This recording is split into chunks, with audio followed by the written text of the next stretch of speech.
Good afternoon, everyone. As was introduced, my name is Ameet Nathwani. I have the privilege of being the Chief Medical Officer at Sanofi, which is a global pharmaceutical company headquartered out of Paris, in case you weren't clear about this.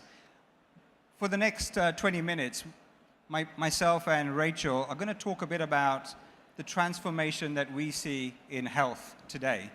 And we think this is the most amazing time for the digital health revolution. And I think this is why we're really excited to be here for the second year with VivaTech, because we do believe that the digital health revolution is fundamentally going to shift healthcare and change our industry and what we do forever.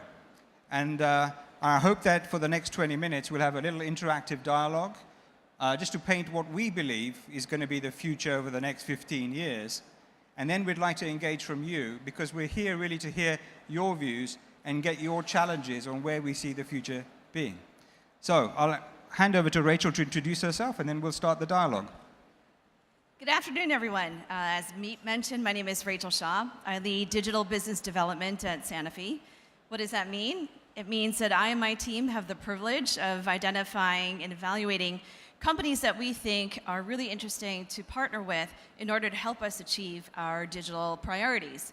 And then the primary effort is really actually then putting in place the right types of agreements and relationships to help execute and deliver on that vision. Because we know while we are doing many exciting things at Sanofi, that in fact there's incredible innovation occurring out there with you, either be it technology or through business model. And so we're really excited to be working with you in many different ways. Okay. So Ameet, you used to be a cardiologist, and I think over your time in practice and your time here in the pharma sector, you must have seen some tremendous transformations. Tell us about that. Yeah, so the reason we're on stage together is I represent the old world and Rachel represents the new world, just in case you couldn't tell. So we have a millennial and an analog physician. So when I trained in cardiology, 15 plus years ago, actually it was in the 80s, we didn't have computers, we didn't use this. Most of the times, cardiologists were seen as the gods of medicine. We had all the knowledge, patients didn't know anything, and it was very hard to get information out. And when I look at the practice of cardiology in the 80s to what it is today, it's night and day. And it's absolutely incredible what the revolution has been in my lifetime. It's a real privilege. Part of the revolution has been kind of fueled by the fact that we now have decoded the genome. It took 20 years to decode the genome, thousands of collaborators, and that was in 2003, and everyone expected massive changes in health and curative diseases. But 15 years on, and we're only just beginning to see some of the realization of what was capable. So it wasn't so much that the genetic revolution has led to all these wonderful new treatments today. It's actually been fueled by new technologies. Now, the digital health revolution is fueling and adding to the genomic revolution to create new medicines. And if you look at this, this is what we call digital health. So digital health is the convergence of biological, engineering, physical sciences, really to personalize and improve healthcare. That's what we term digital health. And I think this is one of the most exciting areas to be in. And this is where there's a convergence of the technologies that all of you are working on today, impinging and complementing the scientific revolution that the industry and researchers are bringing from a biology side, and is changing health. And so we call this a super convergence, if I can have the next slide. So this is where, if you look at this slide, it shows you what's driving healthcare in the future. And you can see already that there's things like cloud services, gamification, there's lots of stuff around social platforms, mobile technologies. They've already started to fundamentally shift healthcare. Telemedicine is a huge advance, and it's going to change the way that we in industry work, the way that you as patients in the future will experience medicine. But what really excites me going forward is things like, the use of artificial intelligence combined with genomics, combined with nanotechnologies. And this is now coming up, and it's going to radically change everything we do. So I'm really excited about the way medicine's going, and and what's changing, but it's fundamentally different to what I used to practice in the past. So maybe Rachel, from your side, you can tell me a bit more about what you think, from your side, is exciting for the future. Well, I think, first of all the areas that you've highlighted are really incredible, because it is a chance to apply many different disciplines to solve significant medical challenges that exist today. But I think in addition to that, there are two interesting dynamics that have occurred in recent time, and that is the democratization of data and the connectivity and the access that patients have with each other and with other communities. So as an example, today patients can connect with each other, with caregivers, to really understand and share information, learn from each other's experience in order to help them manage and cope their disease. And whether it be through rare disease patient forums or through groups on Facebook, this is an incredible amount of connectivity that didn't exist previously. As I think about rare diseases many years ago, it was very difficult to find each other. And today, with the use of Facebook and other channels, it's incredible in terms of what you can reach out and access to. So, I think the other aspect to this is because of this connectivity, it also means that we can reach patients to engage them and have them participate in clinical trials. And in the traditional model of clinical trials, we rely on physicians to identify whom within their patient practice really qualify for the clinical studies. And then in large part, those patients are patients who live close to the other physicians. So you're really restricted in terms of geographic footprint. Today, in the last year, we've invested significantly on online recruitment and other ways to kind of access patients, to engage them in our clinical trial activity. So Go ahead, sorry. No, I think the other aspect is in terms of opinions and important elements as we think about clinical trials, what's important to the patient. We have a view scientifically and medically on how to assess disease and impact, but really patient perspectives and their views on that is really important to them. So for example, in the last year, we executed a 1,800 patient survey to really understand what it means to have this disease burden, and it's affected how we've designed clinical trials as a consequence. It's amazing. I think that we are now able to, as a physician, when I gave a medicine or I saw a patient, I saw them in the clinic. But now we can follow them, we can track them all the time in real time.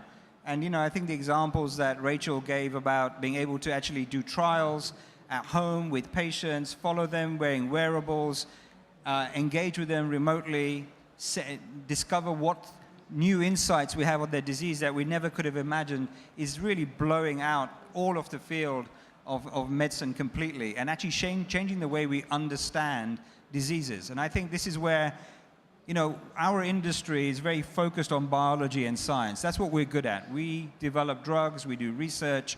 We're not particularly skilled at actually understanding how technology can improve health. And this is why we believe that these types of meetings, where we converge the skills of that you bring together with the industry knowledge on deep science, can really blend completely new industry, new ways of working, and better ways to actually improve health overall. So I just think that's a way forward, isn't it? Yeah, just as an example, in the US, and for full disclosure, we're not actually working with this company, but this company has developed a medical device. Basically, it's a device that allows parents to take video images of their kids' ears. So for those of you who have kids or have younger siblings, you know that they often come down with ear infections. And oftentimes, kids wake up in the middle of the night. And in the traditional model, you have to wait until the morning, you have to manage through the night. Maybe you guess that they have an ear infection, maybe you don't know what else is bothering them. But you wait till the morning, you hope that the pediatrician that you want to visit has time to examine your child. And then you have to take off work and take your child out of school in order to be seen and hopefully treated. Now, what this company has done, they've taken this device. It allows the patient, in this case the parent, to take a video of the child's ear in the middle of the night and immediately get consultation and advice and diagnosis so that you know, do you need antibiotic? Do you need to seek treatment? Or is this something else that's going on? So it's a really exciting way to access healthcare. I mean, you can see a future now, and this is just one example, but where even an artificial intelligence machine, you won't even need a doctor to interface. Actually, this should tell you and tell the parent with reasonable confidence that this child has this sort of infection and deserves an antibiotic, you should get guidance on it, or actually this is okay. So, you know, the way that these technologies are improving every day is just incredible. I mean, we see this with imaging, we see this with the way that certain practices are fundamentally going to shift. And there are many devices that actually you can look at. As a cardiologist now, we have devices that are mobile echocardiograms using similar sort of technology. And I think it's just changing the way that we will work in the future. So it's really exciting. So I think we agree that there's a lot of exciting transformative changes that are happening. What do you think is the biggest change we can look forward to in the coming years? No, that's great. There's a lot of things we could focus about and I get excited about. So I'll give you some areas that we in Sanofi and me personally believe are going to, for the next 15 years, going to be transformative. You know, the first one is what we call drugs plus. So as I said, you know, we are very good at developing new science and new drugs around biology. But we know that actually, because of all the technologies that are available today, that we only are beginning to understand that the biology alone will explain 50% of what's the outcome for a patient. Many other things, environmental factors, social factors, your own behaviors, change the way that your outcomes are in most diseases.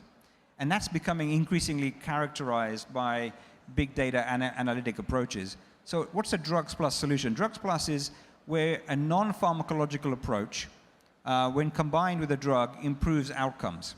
And it can be better efficacy, it's safety, better experience, better outcomes, even better cost. And this could be a form of hardware, software, digital services, services in general. And that's what we call drugs plus. And this is just the perfect time for us to be considering it. I think this is a revolution in our industry because we should move from developing just drugs to actually developing things that improve outcomes, which by definition will probably be drugs plus. And it's a perfect time. So there are 4 big drivers for this. And I'll just mention one of them. Drugs on their own are not enough, and we know that. Everyone's individual, you have different responses, and we develop drugs for the average individual, but you're all individuals and you have your own different circumstances and responses that we need to now understand. Patients are also becoming more self-empowered right now, and they're self-managing, which is a great chance to improve their own care in these diseases. So if we can help them with technology, help them with sensors or analytics or guides, this is changing. The use of the mobile phone as a medical device is here, and it's not being fully utilized today, but it certainly will be in the next 10, 15 years. Lastly, everyone knows that healthcare systems are becoming increasingly unaffordable. So as we get rising costs, if we can move healthcare more to the patient, more peripherally, and actually try and get the costs down with better technologies, that will actually help us get access to care, equalize healthcare, and make it more accessible in many parts of the world. And because you guys are driving the technology revolution, these things are becoming realized today. So it's a perfect time to look at drugs plus, in my view. The other big sort of area that I'm very excited about is this whole area of real-world evidence, big data outcomes. A bit like the genomic revolution, data is becoming cheap.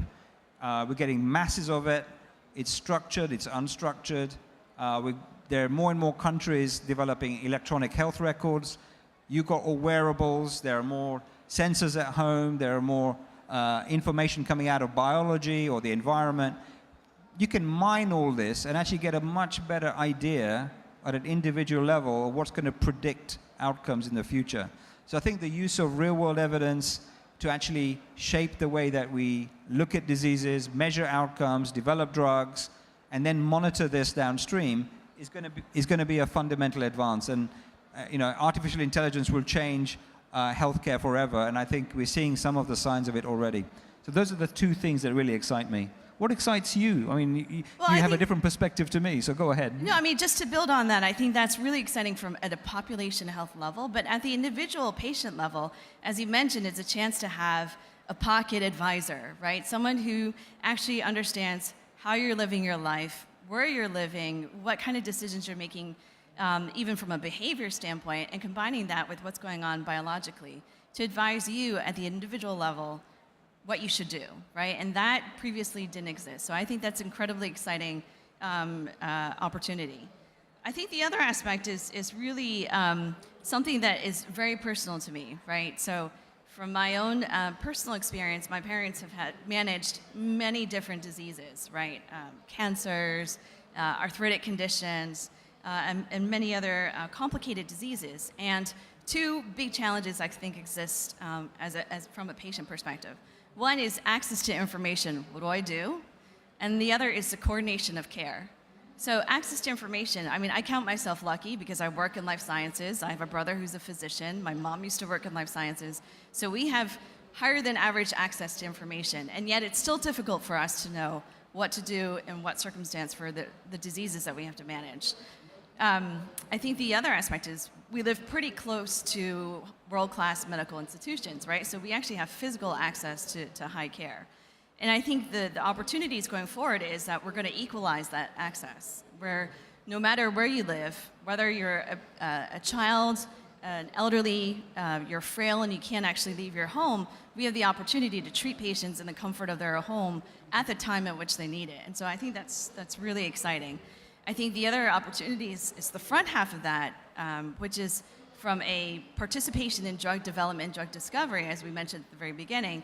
It means that we can participate, again, in the context of our real world. So when we think about clinical trials and participation, it means that we can find out which studies are going on, we can participate in those, and it means that we can interface with high-cost care, right, and potentially shape, the future of medicine.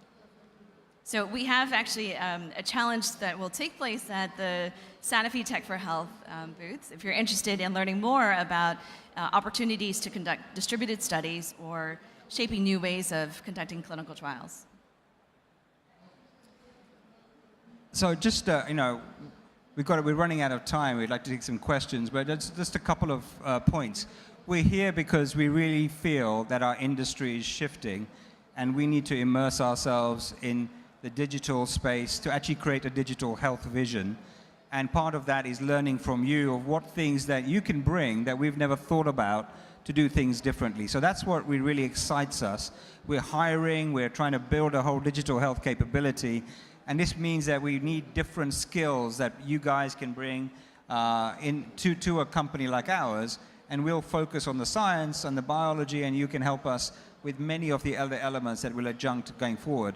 But part of this is the partnering, and I'd like to ask Rachel, this is her expertise, what does it take to successfully partner with a company like us? Well, I think first it starts with a shared vision, right? Do we have the same objectives? And once you align from that, then I think it becomes pretty easy to determine which party brings what capability and what resources, and then you structure the agreement. The hard work is actually in the execution, right? So what does it take to be successful in then realizing and trying to achieve on the premise of the agreement that you've now put in place? And I think there are a couple of things to consider. First, you really want to deliver based on results, right? So many of you might have some early proofs of concept, but we have to demonstrate it in the context of a regulated environment. And that takes multidisciplinary teams, people who have insight in healthcare, perhaps people with engineering or data science backgrounds, to work together to try and solve that problem. The biggest area that we see opportunities for improvement is actually in project management. It's actually quite difficult to then operationalize many of these projects, and having strong project management is essential. And project management is great if you have the right metrics and key performance indicators and timelines identified. So focus on delivering on the results that you can identify. So I think we've run out of time, but I think we probably have just time for maybe one or maybe two questions at the most, if at all. Actually, because you're doing so great. We do? Actually, because you're doing so great, we have times for many questions. Oh, perfect. And to be honest, I have one, just Perfect. the first one. You said you were hiring, you're looking at having more open and diverse teams. But does that mean that you want to hire tech people, or are you looking more into partnerships for that? How open are you with your innovation? That's a great question. So first of all, I think we're seeing that we need to hire people who understand technologies to help us to identify and triage technologies that can really amplify what we do. So we're hiring people we'd like to hire people who actually have a technology background and digital background that understand or want to be in health, okay? But what we're also seeing on the flip side is that the future scientists are coming in, and they actually also are training in technologies and analytics. So we're seeing the blend now in the new generation of people who are actually can cover a lot of these. So we're basically agnostic as to where you come from. We will clearly partner with companies that are deep in certain technology areas, but we would love to have people who are interested in bringing the technology expertise to a healthcare company. So if you have your resumes at the ready, they're right here for you. If you want to ask questions, please do use the app, because I can't hear you from here. I will come to you in a second if you don't have the app. But we do have a few questions. Okay. One of them came up a couple of times is, will this revolution that you're talking about, will it only benefit rich countries, or will it impact the entire world? And what's your strategy towards Africa, where the needs are dire? So it's a great question. I think that one of the big things about tech is in developed countries, it'll enhance what is already a fairly privileged healthcare system and should actually equalize it more in those countries. But what we're really excited about is the fact that technology can enable us to do things in underprivileged countries that don't have the same access to medicine, access to healthcare, diagnostics. And I think that what we've seen, I mean, we have to, in here, we're co-sponsoring the Africa Tech Challenge, because we really believe that startups for health and technology brought to Africa can really change medicine fundamentally and equalize it much more. And we're really excited about it. To see the startup companies for health coming out of Africa to improve health it's just a tip of the iceberg, and I think it's a real privilege. I think to build on that, in addition to reducing the geographic distance and access to care, some of the new exciting technologies in enabling remote monitoring or cheap diagnostic tests that patients can do in the comfort of their own home will also improve access and certainly hope to address medical concerns for the underdeveloped. Just before we go into the audience question, because we're very cool and adaptable here at VivaTech, I want to ask you about ethics and data. You mentioned the fact that we have more and more wearables, that you have more and more data, that it's becoming cheaper. So what ethical obligations do you think are linked with such digital advances? So in an ideal world, I would love to see a world where patients own their data and they release it with consent only for any company to use it at any time, only with their consent, and have the right to withdraw it. Today, we're not at the stage where patients take the privilege of owning their data, and even though they can, by law, they can own their medical records. But so today, what we'd like to look at is we de-identify data. We actually have GDPR, which is the new data privacy. We have HIPAA in the US. So we're very conscious about the ethical use of data, the privacy concerns, the concern around it. It's becoming harder. The more you get into genomics, the more specific you get, it's harder to truly be de-identified. So, I think new technologies like blockchain and others can truly change the access to data, who uses it, and what's seen, and can be very auditable. So I think technology can help us towards privacy and ethical use. At the same time, we recognize it's a concern. But if data can help improve health for an individual, we shouldn't be scared of it, because actually we should learn how best to protect patients, but at the same time use it to actually improve outcomes. Just a quick follow-up question, ma'am. Would you be ready to pay users for this data? I think we are ready now. We as a pharmaceutical company, we have 350 million de-identified patient lives. Much of that data is purchased. If patients own their data, and then we could use it and pay them to actually get access to it, we'd be happy to do that. And I think this would be a bit like iTunes. If you could download your data and every time someone used it for science and you knew about it, you could get paid for it. It's a win-win, but I would be happy to pay for it, because we already do. We pay for data anyway. Okay? Ma'am? The microphone is about to be up. Hello. Hi. You said the magic word when you said blockchain, because when you'll have these the different, how to say, partner. I'm sorry, I can't hear. So if you can repeat the question. Okay. Now? Just place the microphone right here. Okay. That works better. It's better? Yeah. Okay, the magic word here is blockchain. When you speak about privacy, but about the fact that the patient will get back the access and the manipulation of his data.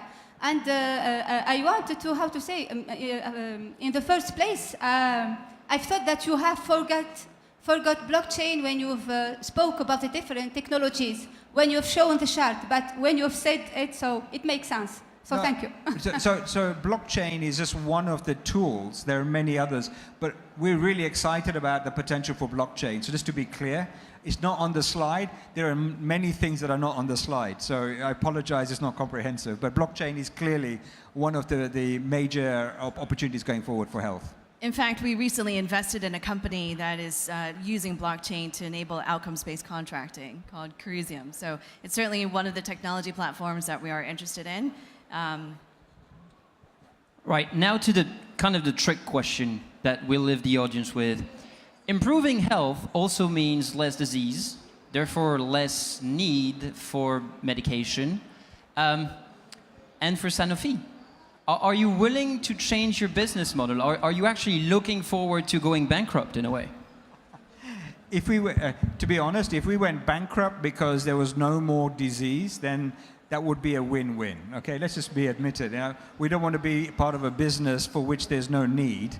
I don't think that's ever going to happen. I think what we're seeing is that we saw with the biological revolution that people are living longer. Many diseases previously incurable are now becoming curable, and chronic diseases. And what we're seeing now is that as people live longer, new things are required for health. You know, for us, the transformation in our business model is how do we better improve outcomes, and it's not always just the next biological science. You know, I mean, there's a question on here about mobile, about apps as therapeutics.